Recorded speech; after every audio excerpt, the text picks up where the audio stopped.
Hello everybody, my name is Nate the Effing Great. Welcome indeed to an Elite Ringside Network production here. This is indeed the Wrestlemania NXT TakeOver Reaction Review Special.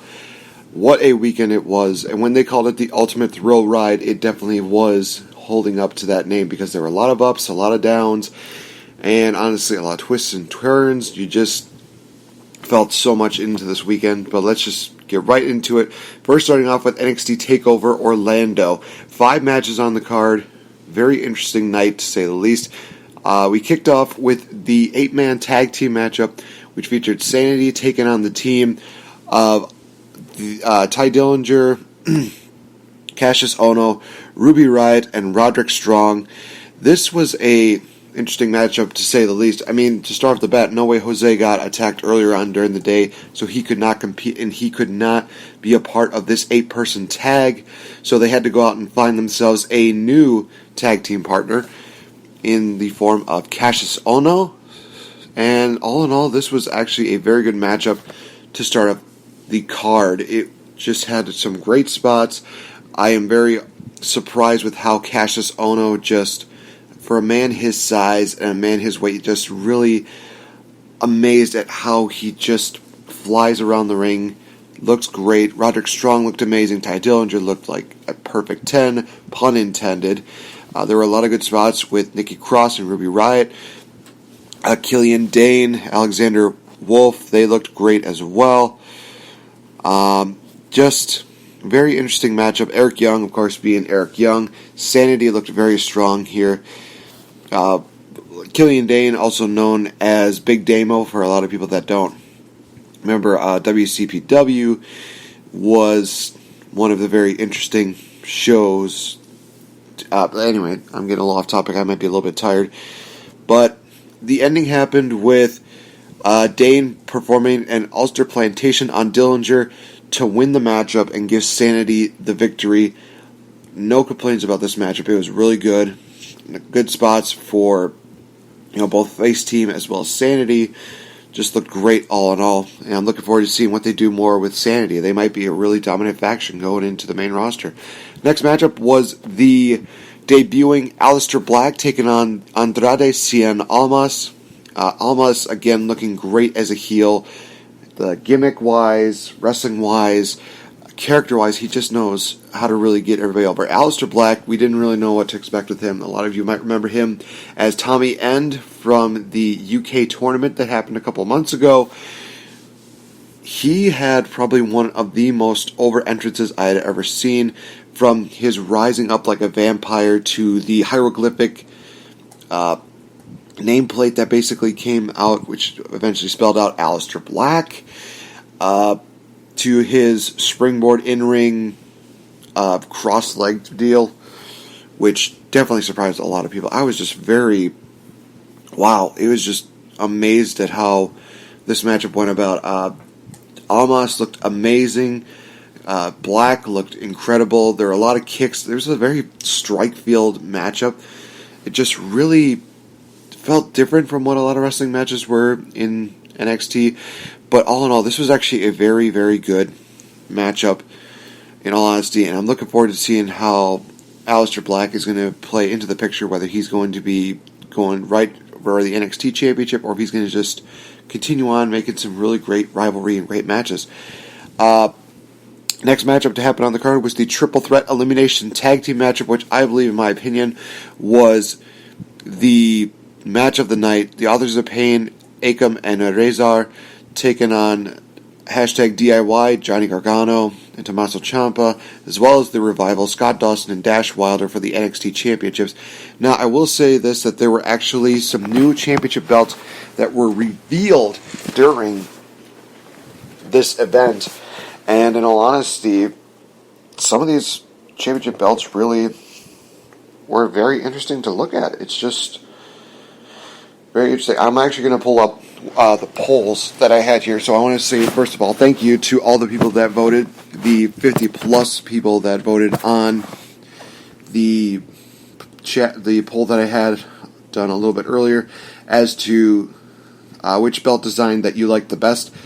A resounding 50 votes went through, and the NXT Tag Team Championships were voted as the best belt design, with an astounding 64%, and tying for second was the NXT Women's Championship and the NXT Championship. Very interesting to see. Now, this matchup itself was just amazing. The chemistry between all three of these teams was just flat out astonishing, where we see the Authors of Pain really look like they were badasses, and they really looked like they were unstoppable. You had to have all four guys basically take down just one of them. One spot in particular was where they had to send some, I think it was Akam, through the table, and it took all four of them to actually get him through. Then there came a point where Razor had to get, was locked in a leg submission maneuver. Then Johnny Gargano locked in the arm lock crossface, I believe it's called, and came so close. But even though Tommaso Ciampa and I think it was Dash Wilder, if I'm not mistaken, even though they had Akam held back, Akam found a way to just power out of it and just throw them into the submission mover. Oh my gosh, it was just a very beautiful, very well done spots. The mixed tag team finishers where you had like the knee sandwich and then the shatter machine done by one member of Revival and one member from hashtag DIY was beautiful. This matchup was good. The Authors of Pain eliminated hashtag DIY with the last chapter, and then would soon eventually defeat the Revival. Now, a lot of people after DIY were eliminated, they were very upset. They definitely were very vocal about how that they felt about that. So, in all honesty, it was one of those things where it just works because, hey, they're the heel team. They take out one of the big baby faces. It works for them. And a lot of people knew that the Revival was not going to be going out victorious anyway. So it's kind of one of those things where it's like, well, I guess it is what it is. But all honesty, it was a really good matchup, and I was not a big fan of the Authors of Pain.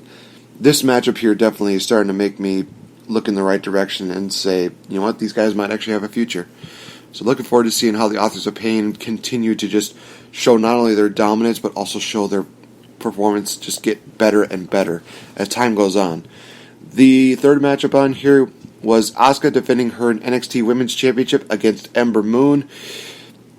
This matchup was very underwhelming, to say the least, but I think that my co-host Max really brought up a really good point. Probably one of the reasons why it was so underwhelming. There was not very many high-risk moves, very slow for the most part, but one of the reasons why is that it definitely tells you that they're going to do more with this feud.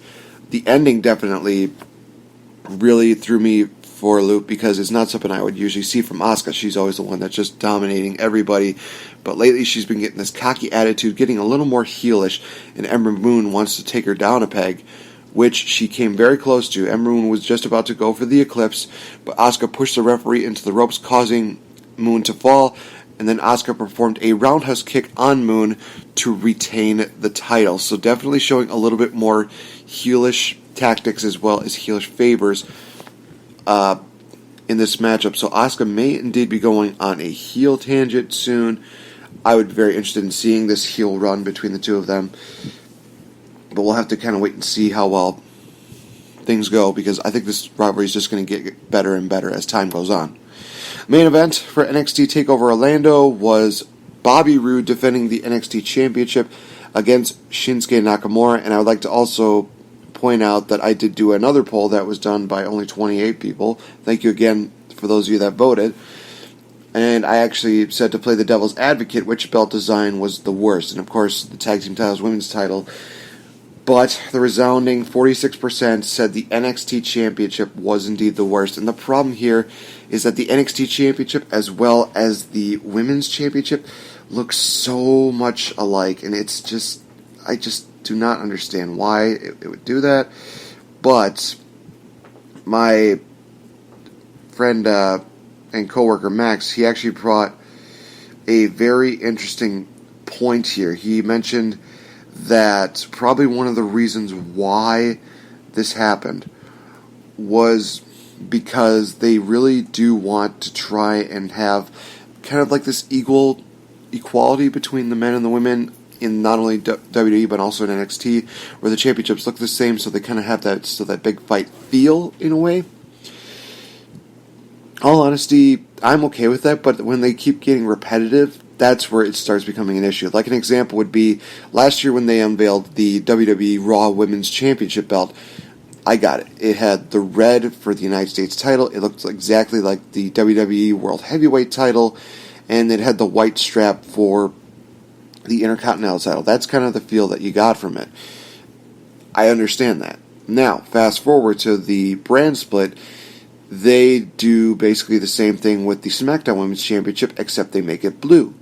And then you look at the SmackDown Tag Team Championships, and they kind of do like a blue strapped silver plated deal, and it just gets to be annoying. That's the problem, is that you can't just continue to have this repetitiveness to it, because otherwise people are going to resent them. It just doesn't make sense.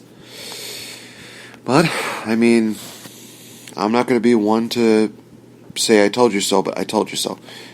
It's just one of those things where I just don't understand why they can't come up with a little more creativity to it. I mean, come on. Think of something at least. So, the matchup itself between Nakamura and Bobby Roode was good, but it also felt like it was the same, with a couple of new tweaks every now and then. Nakamura tried to do the Kinshasa, but could not really get into the cover. There's a lot of working on Nakamura's leg. Bobby Roode hit the glorious DDT and only got a near fall. Then he was going to grab the, I think it was a ring bell, and then he got Kinshasa instead, and back suplexed again for a near 2 count. But then Bobby Roode hit a second glorious DDT for the 1-2-3, and Bobby Roode retains the championship. Now, there's not very many people can say that they got 2 consecutive big win victories over Shinsuke Nakamura, and now Bobby Roode can say that. That's going to really give him a lot of major, I guess a lot of major pressure, but also a lot of major heat with him, because Nakamura was, arguably the greatest wrestler in the world. Now Bobby Roode can say, hey, I've beaten him twice, so therefore I'm the greatest wrestler in the world. It just seemed to make sense. But all in all, NXT TakeOver Orlando was not bad. I think this is probably one of the more... The interesting thing about it is that this is the second time that the tag team title matchup seemingly overtook the rest of the show. And, of course, for a lot of you that don't know what I'm talking about, I'm referring to NXT TakeOver Toronto when they had DIY versus The Revival. And in that matchup, it was just amazing. And again, this tag match, adding the Authors of Pain to the mix, definitely was amazing. So it's really cool to see that. Let's move on to WrestleMania. First, starting off with the pre-show, the Cruiserweight Championship matchup. We saw Neville hit the Red Arrow and pin Austin Aries to retain the championship. This matchup was very, very fast-paced. The length of it was actually pretty good. It went on for about 15 minutes and 40 seconds. All in all, like I said, not bad. And I think it's just going to be one of those things that is going to really build up and build up and build up to maybe a 3-series